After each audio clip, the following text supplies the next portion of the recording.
Welcome back, students, to our practice set 3.2. Now, depending upon the theorem of touching circles, what we studied, and the other two properties of touching circle, what we studied, we are going to solve practice set 3.2. Now, the first sum in 3.2, two circles having radii 3.5 centimeter and 4.8 centimeter touch each other internally. Find the distance between their centers. Now here we begin. So the first sum, as the figure is not given, we have to assume the radius as R1 and R2. Okay. So first we will assume that let the radii of the two circles be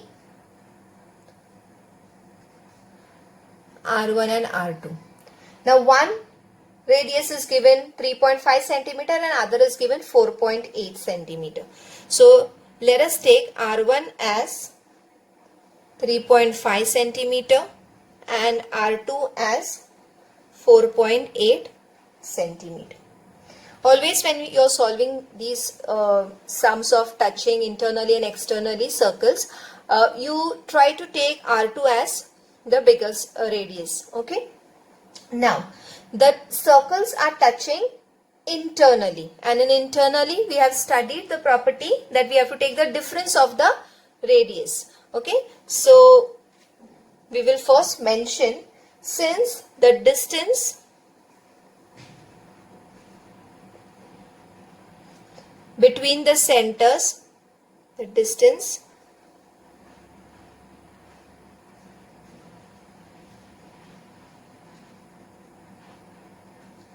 of the circles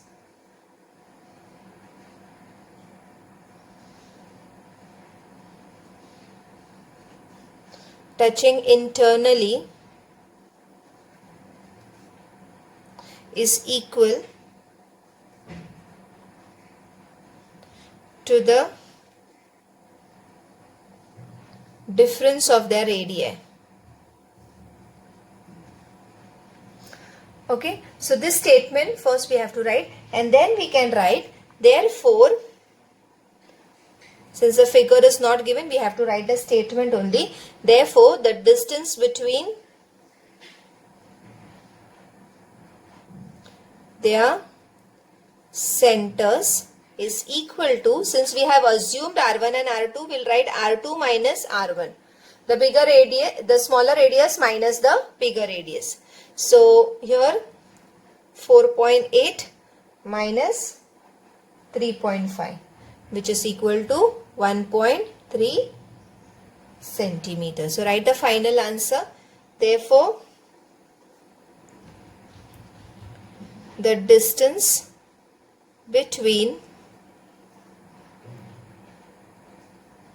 the centers is 1.33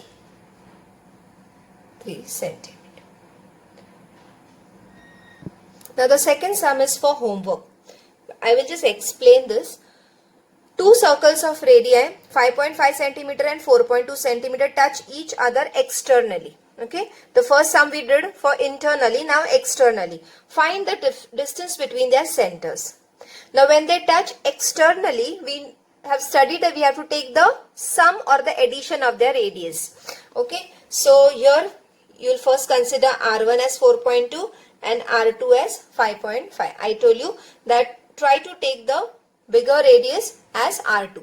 So R1 you can consider as 4.2 centimeter, R2 as 5.5 centimeter. Now it is important to mention this statement here. See here, the second statement. So after you consider, let the radii of the circle be R1 and R2. R1 is equal to 4.2 centimeter, R2 is equal to 5.5 centimeter. Then you write the second statement of externally touching each other. If the circles touch each other externally, the distance between their center is equal to the sum of their radii. So R1 plus R2 you will do. So after that you will write, therefore the distance between the centers is equal to R1 upon R2. After writing the statement you will write R1 plus R2. Add both and get the answer, and don't forget to write the final answer. So your final statement will be, therefore the distance between the centers is, whatever you get the answer is that answer with the units centimeter. The third sum is also for homework. If radii of two circles are 4 cm and 2.8 cm, draw figure of these circles touching each other externally and internally. So this is a simple sum where you have to just draw the circles of the given radius, and you have to show one is internally touching and other is externally touching. Okay, so just I had shown you while explanation, I had drawn these circles. Only thing, you have to take proper measure. Okay, that you have to take the proper length. That is, one is given 4 cm and other is given 2.8. So you take a 4 cm on the compass. Okay, you will take the compass. Okay, on the scale you will mark 4 cm distance you will take, and then you will draw the first circle. Then the other radius given is 2.8. So again you will change to 2.8 on the scale. You will mark 2.8, okay, and draw the circle. But when you are drawing the circle, you have to see that both the circles will touch each other, okay, at a single point. It should not intersect, it should just touch. So be careful when you are drawing. And with the same radius of 4 cm and 2.8 cm, you are going to draw the circles which are touching internally. So take 4 cm, you can draw the circle, and then 2.8 and draw the circle, but internally, and then make sure that they don't intersect each other, but they just touch each other. Okay. So this was just drawn for example, but you have to draw in the same way, but you have to take the lengths what are given, the radius which are given there in the textbook. Okay. Now the fourth sum, the figures given. Okay. The circles with center P and Q touch each other at point R. They are touching each other externally. A line passing through R meets the circle at A and P. So there is a line which is passing through R, touches the circle, one circle at A, other circle at B. We have to prove three things. First thing, we have to prove that AP is parallel to BQ. Second thing, there are two triangles formed here. You can see in the figure. We have to prove them, they are similar. And the third thing, we have to find how much is PAR. This angle which I am showing you. Where RQB is PAR is given, and RQB has to be found. So RQB, this particular angle has to be found, where PAR is given 35. So let's see how we can solve. Okay, so I have drawn the figure, and let's start. Now, the first thing what we have to prove is, we have to prove that AP is parallel to BQ. Now, you have studied in the 9th standard about parallel lines, and when we can show the two lines are parallel, when we get whether the alternate angles are congruent or the corresponding angles are congruent, or the interior angles are supplementary. Any one of these three we get, then we can say that the lines are parallel. So here, just look at the figure and try to think that which angles we can prove, whether corresponding, alternate. I think in alternate angles, if you remember, there is a Z shape. Okay, so here we can see some Z shape, whether we can show whether the alternate angles are congruent and can show the lines are parallel. So if you look at the figure, this particular angle and this particular angle, I'm just showing you with the dot because we have not proved it yet. So if these two angles, you see, these are the angles, if we show they are alternate angles to line AP and BQ, and if AB is a transversal. If we prove these two angles congruent, it is easy for us to write that the lines are parallel. So how can we reach here? Now, if you see here one more thing, that in this circle, they have drawn these lines.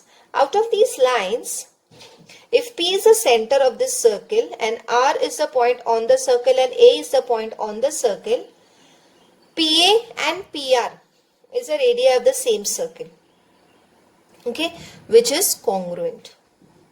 Similarly, in this bigger circle with center Q, if R is a point on this bigger circle and B is a point of this bigger circle, QR and QB are the radii of the same circle. And we know that the radii of the same circle are congruent. Okay, now if you come back here to this smaller circle and this triangle, that is triangle PAR, becomes an isosceles triangle. Two sides are congruent. So if PAR is an isosceles triangle, the angle opposite to the congruent sides are congruent. So in that case, the angle opposite to this congruent side and the angle opposite to this side, so these two angles are congruent. Correct? Similar way, if you come to the bigger circle and if you observe here triangle QRB, this particular triangle, even this QRB is an isosceles triangle because two sides are congruent. So the angles opposite to these congruent sides are also congruent. So I am just marking here in pencil that this angle and this angle is congruent. We say as base angles of isosceles triangle, or the angles opposite to the congruent side of isosceles triangle are congruent. So in this both the triangles we got two angles congruent. Now if you observe these two angles here, they are vertically opposite angles. So since they are vertically opposite angles, if this one angle is congruent to second and this second is congruent to the third and this angle is congruent to this angle here. So you can see the relation between all these angles. These two angles are congruent and these two angles are congruent here. But these two are vertically opposite angles. You can see this line AB and line PQ. They intersect and they form these vertically opposite. Vertically opposite angles are congruent. So if these two angles are congruent, we can say that this angle and this angle is congruent, which we had to prove. So let us see how we can write. Okay, now solution. So we begin with first in triangle PAR. Okay, you can see the figure also. In triangle PAR, I'll write segment PA congruent to segment PR. Reason, radii of same circle.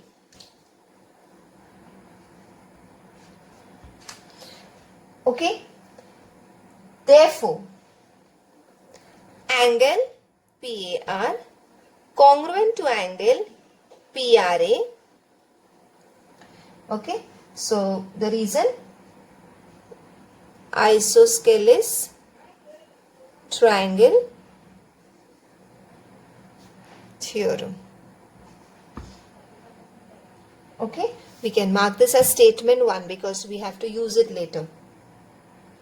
Now we take another triangle. In triangle QRB, I think you can see the figure also. So in triangle QRB, segment QR is congruent to segment QB. Same reason, radii of the same circle. Radii of same circle. Okay. Therefore, angle QRB congruent to angle QBR. Isosceles triangle theorem. Okay, now we'll give the statement 2. Look at now. In both the statements we have got 1 and 2 are congruent and this 1 and 2 are congruent.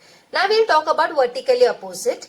angles. Now we'll write therefore PAR, okay, or sorry, PRA and QRB, these two angles. Again I will say PRA and QRB are vertically opposite angles. So we'll mention that.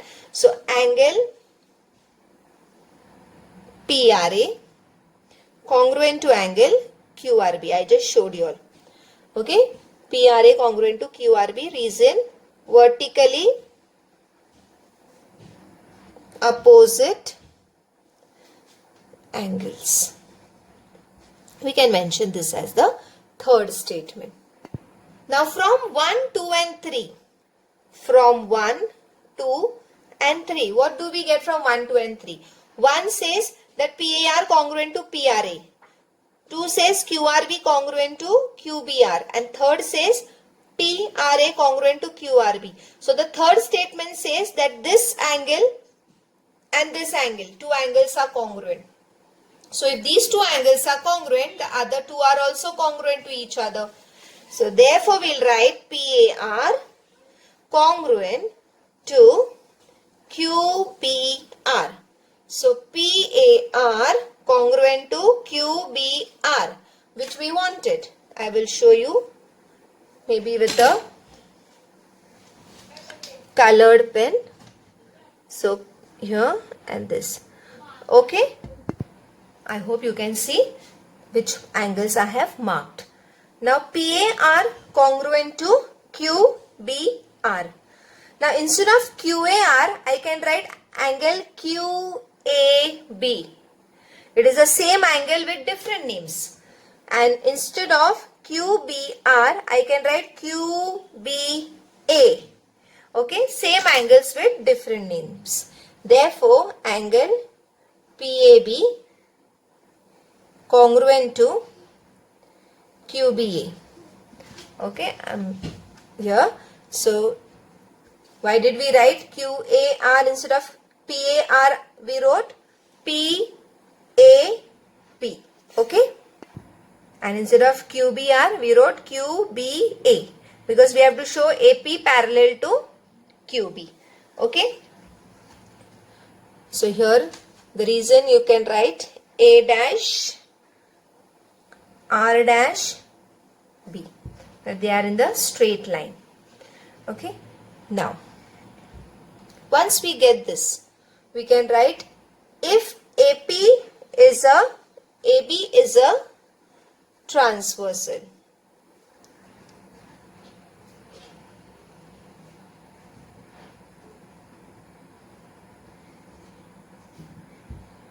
Okay, statement 4 we can give, and if AB is a transversal, we can write AP parallel to QB. So AP parallel to BQ, and the reason is alternate angle test. So alternate angle test. Okay, I hope you have understood. Just a recap that we got PAR congruent to QBR. PAR and PAB is one and the same because AR, B are in one straight line they have given us. So I wrote PAB congruent to QBA. Okay, so if these two angles are congruent and if AB acts as a transversal, then AP parallel to BQ. We have done such type of sums in standard 9th also. So this is what we have got, the first answer. Reason you write alternate angle test. Now the second thing. Second, they have asked us to prove that triangle PAPR similar to triangle RQB. RQB. Now test for similarity. Here we know some angles. Just now we have proved that this particular angle congruent to this angle, and the other angle can be vertically opposite angle, and therefore we can prove that the triangles are similar by AA test. Okay, so before that we have to write in triangle, okay, APR and triangle RQB. So we write angle PRA congruent to angle QRB. Reason, vertically opposite angles. Okay, and the second is the alternate angles what we have proved. So we will take PAR congruent to QBAR. So angle PAR congruent to angle QBR. Okay, so we have just proved it above. So here if you want, you can give a statement here, fourth one, and we can cancel this because since we have to show it down, so you can give this statement as 4 and you can write here from 4. Therefore, triangle APR similar to triangle RQB by AA test of similarity. This is the second one. Okay. And the third part what we have to find is they have given measure angle PAR as 35. So they have given this particular angle 35. And we have to find angle RQB. So we have to find this. Now from the figure itself, since these two angles are congruent, so if PAR is 35, even this is 35. Okay. If this is 35, vertically opposite is also 35. And if this is 35, even this particular angle, since they are of isosceles triangle, 35. And if you see this triangle QRB, if we know two angles, we can find the third one. So in this way, we are going to reach up to angle RQB. Okay. So we write here the third part. Clear? So first we mention, since measure angle PAR is equal to 35 degree, it is given. Therefore, angle PRA is also 35 degree. Okay, because from 1 we had written in the first statement that those two angles are congruent. So you can write from that, we can write angle PRA is congruent to angle QRB from 3. We had mentioned in the third statement vertically opposite. Okay, so if PRA is 35, even measure angle QRB will be 35 degree. Okay, then we will write angle QRB is congruent to angle QBR. This we had mentioned in statement 2. So from 2. So if QRB is 35, even measure angle QBR is 35. So in this way, we got these two angles 35, 35 of triangle QRB. So in triangle QRB, if we add all the three angles, the measure is 180 degree. So which are the three angles of this triangle? That is angle QRB plus angle QBR plus angle RQB is equal to 180 degree. Okay, and the reason is the sum of the measures of all angles of a triangle. Out of this we know these two angles, that is QRB and QBR as 35 and 35. Therefore 35 degree plus 35 degree plus RQB is equal to 180 degree. 35 plus 35 is 70. We shift that 70 to the other side. Therefore, measure angle RQB is 180 minus 70. Therefore, measure angle RQB is 110. So this is the third thing what we have to find. Clear? Fifth sum from practice set 3.2. The figure is given and the sum is that the circles with center A and B touch each other at E. Line L is the tangent common to both the circles and the tangent meets the circle at C and D. We have to find the distance CD. Okay, and the radius of both the circles is given. That is, first the radii of the first circle is 4 centimeters. So the smaller circle will be 4 centimeter and the radius of the bigger circle will be 6 centimeter. It is understood. And we'll see how we can find the segment CD. Now I have drawn this already. Here the figure.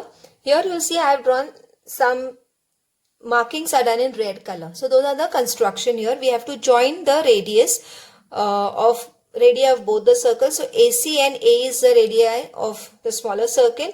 Then BD and BE are the radii of the bigger circle. Then we have also taken perpendicular, AM perpendicular on BD. Okay, so all this we have to mention first. So before that, you will see the point of contact is E. Okay, and the circles are touching externally. So we have studied in the theorem of touching circles that A, E and B are in a straight line. So we have going to mention that first. A dash, E dash, B. This tells us that they are in one line. And the reason, theorem of touching circles. If you want, you can write the full statement of that theorem also. That is also fine. Okay, then after that we will mention the radii. AE is equal to segment AC, the small circle radii, which is equal to 4 centimeter. Then we will write BE is equal to segment BD, which is equal to 6 centimeter. Okay, and then yes, I told you that we also have to mention first what construction we have done. So I can write down here construction. Okay, so we can write construction. What we have done, draw AC, AE, BD and BE. So draw segment AC, segment AE, segment BE and segment BD. And we had taken segment AM perpendicular to segment BD. So this is a construction. Okay, this part is a construction what we have done. And now we have started. Okay, now after this, after writing, if you observe here in the figure, okay, AC is shown perpendicular to AD. This also marking we have done because we know a radii and a tangent are perpendicular. Then MD or BD perpendicular to CD again is 90 degree. AM perpendicular to BD. This is construction what we have done. So if you observe here, this is a quadrilateral formed here, AMDC. Okay, and in this quadrilateral, three angles are already 90 degree. So the fourth angle is also 90 degree. Okay, the reason is the sum of the measure of a quadrilateral is 360. So if we add the 3, the remaining one is also 90 degree. 4 we add, it becomes 360. So first we will prove that this quadrilateral, this angle is 90. So if all the angles of the quadrilateral are 90 degree, then we can say that this is a rectangle. We cannot say it is a square because we don't know whether all the sides are equal. So we can mention that it is a rectangle. Okay, so after this we are going to mention that. First thing we'll write angle. These two angles we'll write the tangent theorem. We'll write angle ACD is equal to measure angle BDC is equal to 90 degree. Reason tangent theorem. Okay, and then I told you we'll consider this quadrilateral. Okay, that is quadrilateral AMDC. We add all the angles. Okay, I'll write the names of all the 4 angles here. That is measure angle AMD plus measure angle MDC plus measure angle DCA plus measure angle that is CAM, okay, is equal to 360 degree. Now the reason, sum of all angles of a quadrilateral triangle is, yes, 180, so quadrilateral is 360. Therefore, out of this we know 3. We know the measure of all these 3. So the fourth one we can find. So AMD we know it is 90. Okay. I can show you again here. AMD we know 90. It is construction. MDC we know 90 because of tangent theorem. DCA is 90 again because of tangent. And the fourth one we have to find. So 90 plus 90 plus 90 plus measure angle CAM is equal to 360. Now when we add 90, 90, 90, it is 270.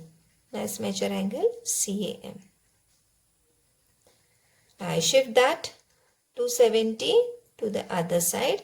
So it is 360 minus 270, which is equal to measure angle CAM is equal to 90 degree. Once we prove that the fourth angle is also 90 degree, so the angle which we didn't know is also a 90 degree. Therefore, this quadrilateral becomes a rectangle. Therefore, quadrilateral AMDC is a rectangle. And we know one property of a rectangle, that the opposite sides of a rectangle are congruent. So in that case, CA congruent to DM and CD congruent to AM. So if we find this AM, okay, we can write directly that is CD is equal to AM, and we can mention what is asked to prove. Okay. Now how to get how much is AM? If you observe, this AMB triangle is a right angle triangle. So if by Pythagoras, if we prove AM, we can get CD. So for that we should know two sides. Now AB is a side which is AE plus BE. So if A is 4, radius of the smaller circle, BE is 6, the radius of the bigger circle, we can add and we can get AB. From where do we get this BM? Now if you see here again, B dash M dash, D dash M dash B. So if we know this full, yes, we know this is 6. Okay. When we minus DM, okay, we can get BM. Now if we have proved this is a rectangle, CA is equal to DM. So if CA is 4, DM is also 4. Okay. And therefore, homework, complete practice set 3.2 in your notebook. Thank you.